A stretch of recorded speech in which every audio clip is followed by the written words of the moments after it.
لله نحمده تعالى ونستعينه ونستغفره ونعوذ بالله من شرور أنفسنا وسيئات أعمالنا من يهده الله فلا مضل له ومن يضلل فلا هادي له أشهد أن لا إله إلا الله وأشهد أن محمدا عبده ورسوله صلى الله عليه وعلى آله وصحبه وسلم تسليما كثيرا وبعد Khairuddin a'azakumullah.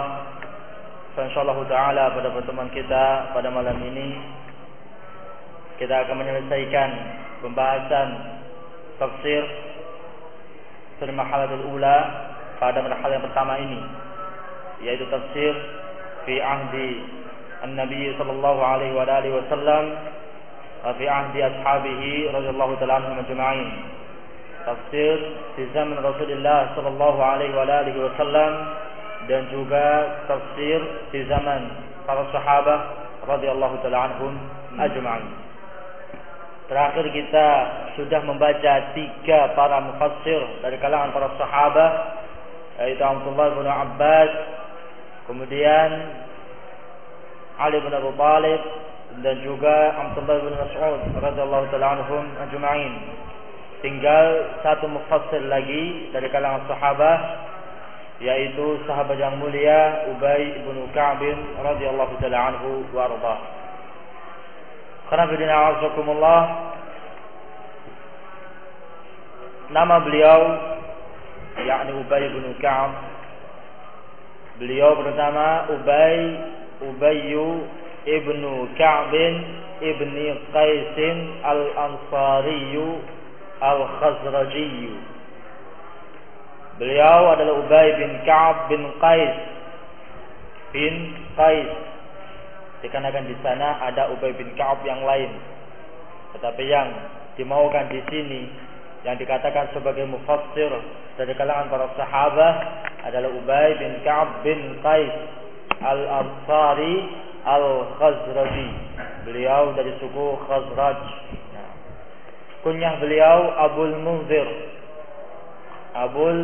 Munzir sebagaimana yang disebutkan oleh Rasulullah SAW dalam riwayatnya. Ini kunyah yang memberikan kunyah ini Abul Munzir adalah Rasulullah SAW, di mana ketika itu Rasulullah SAW bertanya kepada Ubay ibnu Ka'b, bertanya kepada beliau, sebutkan satu ayat dalam Al-Quran yang dikatakan sebagai a'zamul ayah. Kemudian dia mengatakan Allah wa rasuluhu a'lam. Allah dan Rasulnya yang lebih tahu.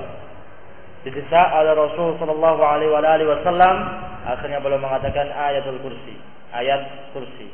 Maka beliau sallallahu alaihi wasallam menepuk pundak Ubay bin Ka'b, saya mengatakan liyahni'akal ilm ya Abul Munzir. Semoga Allah Subhanahu wa taala memberikan engkau ilmu wahai Abul Munzir. Kunyah beliau yang lain adalah Abu Tufail. Ini kunyah diberikan oleh sahabat Umar bin Al-Khattab radhiyallahu taala anhu. Naam.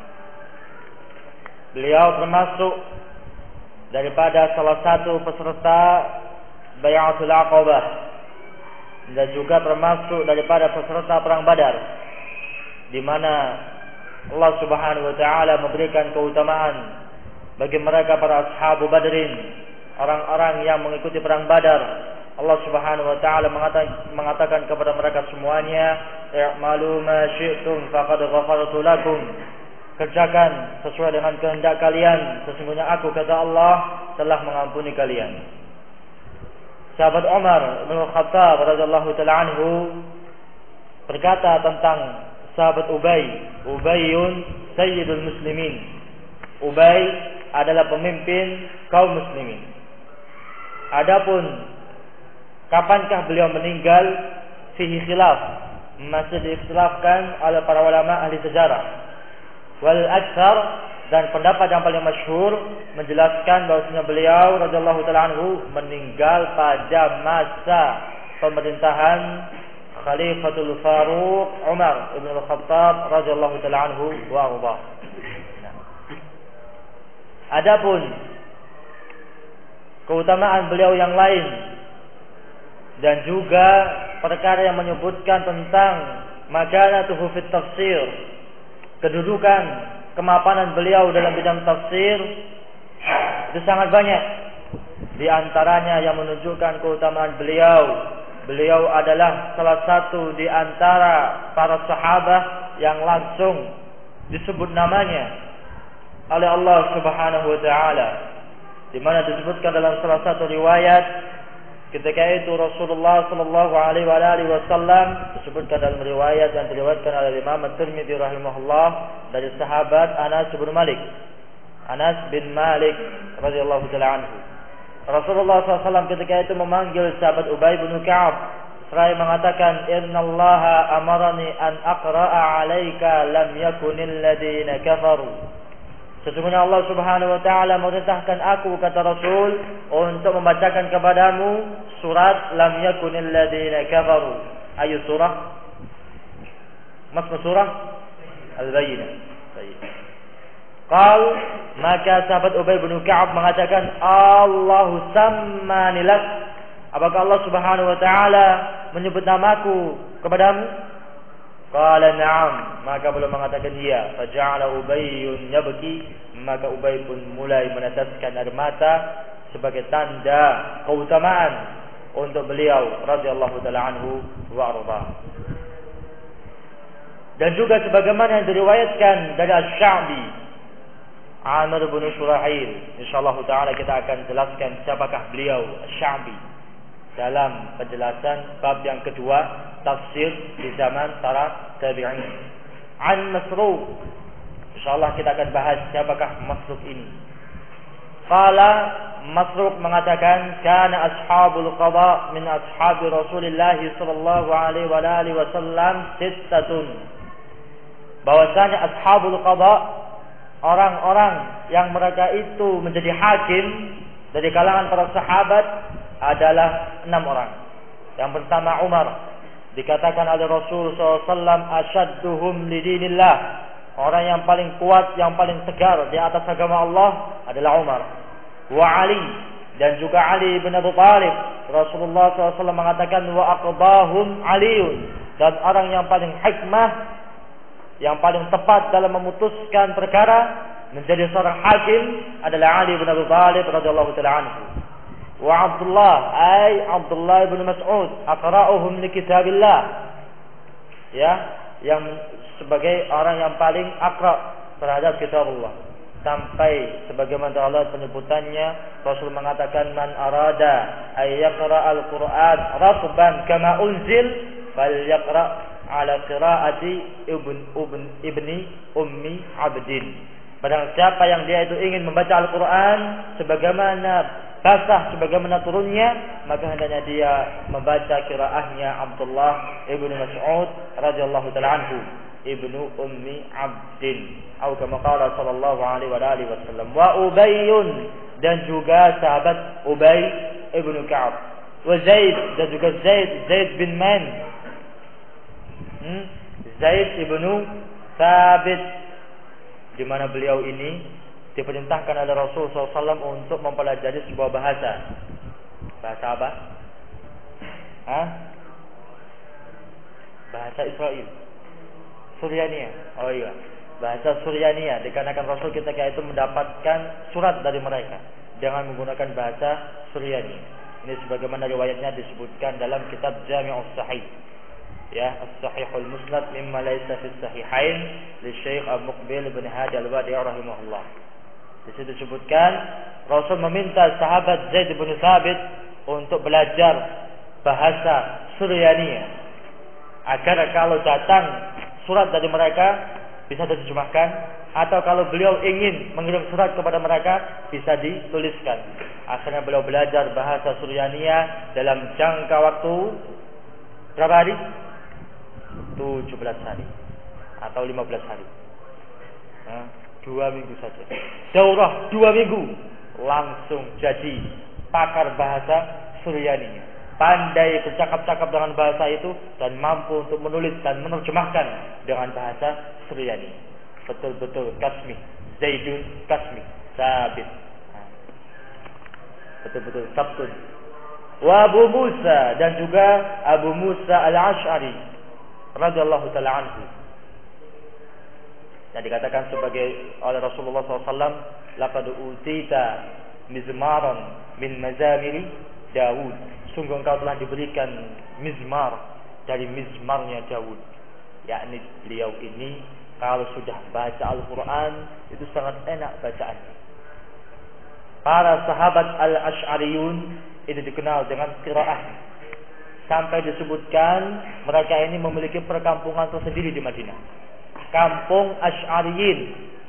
Kalau sudah matahari itu tenggelam, malam sudah menyelimuti mereka, terdengar lantunan-lantunan bacaan Al-Quran dari rumah-rumah mereka dengan bacaan yang merdu dan enak untuk didengar. Suaranya empuk, enak. Nah, laqad utita mizmaran min mazamir Daud. Abu Musa Al-Asy'ari. Baik. Disebutkan di antara 6 orang ini adalah Ubay bin Ka'b bin. Baik. Adapun kedudukan beliau dalam masalah tafsir, yakni kemapanan beliau dalam masalah tafsir, itu sudah diakui oleh mereka para sahabat radhiyallahu taala anhum ajma'in. Dikarenakan beliau sahabat Ubay bin Ka'ab mantan orang Yahudi, termasuk dari kalangan habrun min ahbaril Yahud, termasuk dari kalangan alim dari para alimnya orang Yahudi. Paham betul dengan isi kitab Yahudi yaitu Taurat. Beliau paham betul hukum-hukum yang ada di dalamnya. Maka pantas kalau mereka para sahabat ketika mendapati adanya iskal dalam Al-Quran atau mereka mencari rincian yang butuh rujuk kepada mereka para ahli kitab, mereka rujuknya diantaranya kepada sahabat Ubay bin Ka'b radhiyallahu taala anhu warḍahu. Sisi yang lain, beliau juga salah satu dari para penulis wahyu. Jadi wahyu yang diturunkan oleh Allah terhadap Nabi kita Muhammad bin Abdullah sallallahu alaihi wasallam itu ditulis. Di antara para katibnya, sekretarisnya itu sahabat Ubay bin Ka'b. Maka tidak heran beliau menulis Al-Quran. Tentunya beliau kalau mendapati iskal langsung ditanyakan kepada Rasulullah SAW. Maka beliau pantas untuk mendapatkan gelar sebagai mufassirus sahabat. Nah, di antara katibnya juga adalah Muawiyah ibn Abi Sufyan. Beliau juga termasuk daripada kutabul wahyu, sekretaris yang menulis wahyu. Nah, demikian secara singkat tarjamah mukhtasarah mujizah tentang sahabat yang mulia, sahabat Ubay bin Ka'ab. Intinya alhamdulillah, mereka ini 4 orang yang sudah disebutkan, Ibnu Abbas, Ibnu Mas'ud, Ali bin Abi Thalib dan juga Ubay bin Ka'ab, semuanya ini 4 orang ini dikenal sebagai mufassiru as-sahabah, ahli tafsir di kalangan para sahabat. Nah, dan mereka lebih diutamakan oleh muallif di sini dan disebutkan biografinya secara singkat di sini untuk menunjukkan sebagaimana telah lewat bahwasanya mereka inilah orang-orang yang paling banyak meriwayatkan dalam bidang tafsir. Adapun sahabat yang lain tidak menutup kemungkinan riwayat mereka tentang tafsir, namun sedikit, qalilatun. Baik. Pembahasan yang selanjutnya adalah setelah kita membahas tentang al-mufassirun minas sahabah. Nah, sekarang kita harus kemas-kemas ya, nata barang, kita balik lagi ke alam kita. Setelah kita rekreasi, kenalan dengan Ibnu Abbas, Ibnu Mas'ud di zaman para sahabat, kita balik lagi. Ya, na'am. Pembahasan kita ya fillah adalah qimatut tafsir al-ma'thur 'an as-sahabah. Nilai tafsir yang diriwayatkan dari kalangan para sahabat. Apa hukumnya? Nah, disebutkan oleh muallif rahimahullah ringkasnya bahwasanya tafsir dari kalangan para sahabat itu lahu hukmul marfu', memiliki hukum marfu'. Ingat, marfu' di sini inda istilahil muhadditsin, menurut istilahnya mereka para ulama ahli hadis. Bukan menurut istilahnya para ulama ahli nahwu. Kalau marfu menurut para ulama ahli nahwu itu marfu'at, isim yang dirafa dengan menggunakan tanda dhammah atau teman-temannya dhammah. Meliputi alif, waw atau semisalnya. Ya kan? Yang dimaukan di sini adalah marfu. Kalau antum mendapati ada tafsir dari mereka para sahabat radhiyallahu taala anhum ajma'in yang berkaitan dengan asbabun nuzul atau berkaitan dengan permasalahan-permasalahan yang tidak boleh memakai akal di situ, imma masalah-masalah ghaib atau yang lainnya, maka itu dihukumi rafa, dihukumi marfu, disamakan hukumnya seperti hadis Rasulullah sallallahu alaihi wasallam. Kalau sahih diterima. Dikarenakan pembahasan marfu dalam ilmu hadis itu ada dua. Ya kan? Ada yang namanya marfu'un sharih. Ada yang namanya marfu'un hukman. Baik. Kalau marfu'un sharih itu yang didefinisikan oleh Imam Al-Baiquni rahimahullah, ma udhifa lin-nabiyyi al-marfu', yang disandarkan kepada Nabi, riwayat dari Nabi itu disebut dengan marfu'. Semata-mata antum mengatakan qala Rasulullah, hadza marfu'. Apa? Ini namanya marfu' sharih. Apa ya? Kata-kata marfu'un ini isim maf'ul dari rafa'a. Yakni terangkat. Ucapan antum qala Rasulullah sallallahu alaihi wa alihi wasallam ila akhir hadis, ini dianggap marfu', yakni diangkat derajatnya menjadi sabda Rasul sallallahu alaihi wa alihi wasallam, dan dia disebut dengan marfu'un sharih. Jelas. Ada juga yang namanya marfu'un hukman, yaitu ucapan sahabi. Ucapan sahabi dengan menggunakan sifat-sifat tertentu. Ada banyak sifat, di antaranya masalah tafsir. Kalau ada seorang sahabat berbicara tentang masalah tafsir, tetapi tidak menyebutkan ucapan Rasul di situ, tetapi ucapan dia berkaitan dengan masalah asbabun nuzul atau berkaitan dengan permasalahan-permasalahan la majala lirra'yi bih, yang mana akal itu tidak boleh main di dalamnya, imma masalah umur-umur atau perkara-perkara gaib atau semisalnya, maka dihukumi sebagai marfu', disamakan seperti sabda Rasul sallallahu alaihi wa alihi wasallam. Baik. Ada juga yang fillah azakumullah tafsir dari kalangan para sahabat yang dihukumi mauquf. Itu pada perkara-perkara selain yang disebutkan tadi, selain dalam bab asbabun nuzul atau dalam bab perkara yang ra'yu itu tidak boleh bermain di dalamnya. Selain itu, yakni dengan menggunakan ijtihad mereka masing-masing, maka ini dihukumi tafsir yang mauquf. Ya, wa ma udhifa lis-sahabi mauquf, yang didhafahkan kepada sahabi itu namanya mauquf. Apa hukumnya? Apakah bisa diterima? Fihi khilaf.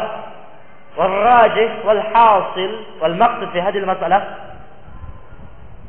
qaulul wasat, yang namanya mauquf dalam bab tafsir dari sahabat itu diterima.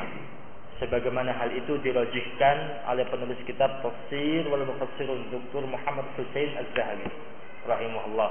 Beliau merajihkan pendapat yang menyatakan mauquf dalam bab tafsir dari sahabat itu diterima, dikarenakan mereka mengambil langsung dari Rasul dan mereka juga lebih paham tentang makna Al-Quran daripada yang lain, dikarenakan mereka adalah khullasul Arab, orang Arab asli, tulen, ya, lebih paham dengan bahasa mereka. Baik. Naam. Hakada.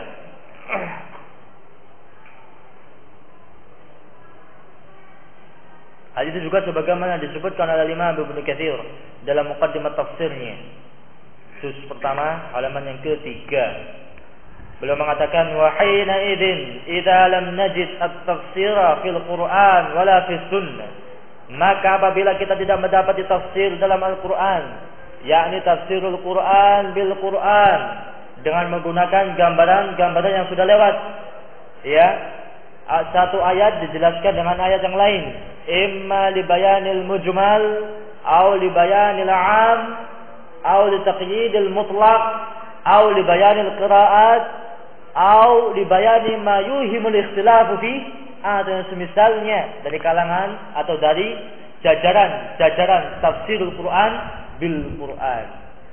Wala fi sunnah, tidak pula di dalam as-sunnah, yakni aujuh bayani sunnah lil kitab, sisi-sisi penjelasan as-sunnah tentang Alkitab, sebagaimana kita bahas pada pertemuan yang telah lewat. Sama, bayanul mujmal, takhsisul 'am, taqyidul mutlaq, atau semisalnya, atau bayan ahkam zaidah Al-Quran, menjelaskan hukum-hukum yang lebih dari Al-Quran, seperti menikahi perempuan bersama dengan bibinya atau semisalnya. Naam. Raja'na fi dzalika ila aqwalis sahabah. Maka kita kembali rujuknya kepada qaulnya para sahabat. Fa innahum adra bi dzalik, dikarenakan mereka itu lebih tahu tentang Al-Quran. Kemudian beliau membawakan sebab-sebab. Dikarenakan mereka itu lebih paham tentang qarinah-qarinah Al-Quran. Mereka menyaksikan langsung tentang asbabun nuzul Al-Quran. Mereka adalah orang Arab asli, memahami makna-makna bahasa Arab, dan bahasa Arab itu adalah lughatul Quran. Wa ila akhirih. Nah, ini penjelasan tentang qimatut tafsir al-ma'thur an as-sahabah. Wa akhiran wa bihi nakhtim hadzal fasl wa hadhihi al-marhalah bihamdillah ta'ala wa tawfiqihi wa mannihi wa karamihi wa ni'matihi. Naam. Al-fasl rabi' akhiran mumayyizat tafsir fi hadhihi al-marhalah. Keistimewaan tafsir pada marhalah ini. yakni keistimewaan tafsir yang diriwayatkan dari sahabat radhiyallahu taala anhum ajma'in. Yang pertama, ya, qillatul ikhtilaf bainahum. Tidak saya baca semua, inti-intinya saja yang paling masyhur, ya. Qillatul ikhtilaf bainahum fi fahmi ma'ani. Dikarenakan tafsir di zaman sahabat itu sedikit perbedaannya. Jarang adanya ikhtilaf dalam tafsir yang diriwayatkan dari sahabat ketika memahami makna Al-Quran. Dan semakin jauhnya masa dari masa sahabat, maka semakin banyak dan semakin bertambah yang namanya al-ghumud, kesulitan dalam memahami sebuah makna. Nah, mereka para sahabat hidup di zaman Rasulullah SAW, ya kan? Ketika mereka mendapat iskal tentang sebuah makna, terjadi yang namanya ghumud, kesulitan untuk memahaminya, maka mereka rujuknya kepada Rasul langsung. Selesai masalah. Begitu masa setelahnya, jauh dari masa sahabat, repot, ya kan? Ghumud, kesulitan dalam memahami Al-Quran makin banyak. Demikian terus marhalah yang berikutnya, terus sampai pada masa kita ini. Insyaallah akan kita bahas pada marhalah yang kedua atau marhalah yang ketiga. Tafsir fi usul tadwin, tafsir di masa-masa tadwinus sunnah, pembukuan as-sunnah. Ini diantara keistimewaan tafsir di marhalah yang pertama ini, yakni tafsir yang diriwayatkan dari as-sahabah radhiyallahu taala anhum ajma'in. Dan masih banyak lagi karena fidina asakumullah mumayyizat. Disebutkan ada 7. Ya, ada 7. Insyaallah bisa dipahami. Hanya sekedar menjelaskan tentang keistimewaan, kekhususan tafsir para sahabat. Baik. Nah, maka dengan ini kita selesai membahas tafsir dari marhalatul ula, tafsir pada tahapan yang pertama ini, yaitu fi ahdi Nabi sallallahu alaihi wasallam dan juga fi ahdi ashabihi radhiyallahu taala anhum ajma'in. Insyaallah taala pada pertemuan berikutnya kita langsung masuk pada pembahasan tafsir fil marhalah tsaniyah, pada tahapan yang kedua, yaitu fi ahdi tabi'in, di masa para tabi'in. Insyaallah kita akan baca secara ringkas atau kita sampaikan poin-poinnya saja setelah kesimpulan. Sudah difotokopi? Bagaimana panitia? Bisa diusahakan besok? Ya, sebelum Matahari tenggelam di arah barat. Ya. Banyak yang difotokopi ya ikhwah. Total semua dari awal kita pembahasan sampai akhir nanti itu 59 halaman. Nah, lawan kita menghabiskan satu bab ini saja yang cuma 17 halaman ini aja setengah mati. Harus dipahamkan dulu, wayangan dulu. Nah, demikian. Hanya menyebutkan secara ringkas saja sudah agak panjang. Ya, apalagi kalau sudah bahas mufassirun, membahas sedikit sejarah para ahli tafsir. Wah, itu lumayan panjang, asik. Baik, laban. Insyaallah kita jalani apa adanya. Mengingat waktu kita sudah semakin dekat. Kita sudah masuk tanggal 14 Ramadan. Ya, tinggal sedikit lagi. Nah. Baik. Wallahu ta'ala a'lam bissawab. Wa hadza kafi insyaallah. Subhanakallahumma rabbana bihamdik asyhadu an la ilaha illa anta astaghfiruka wa atubu ilaik.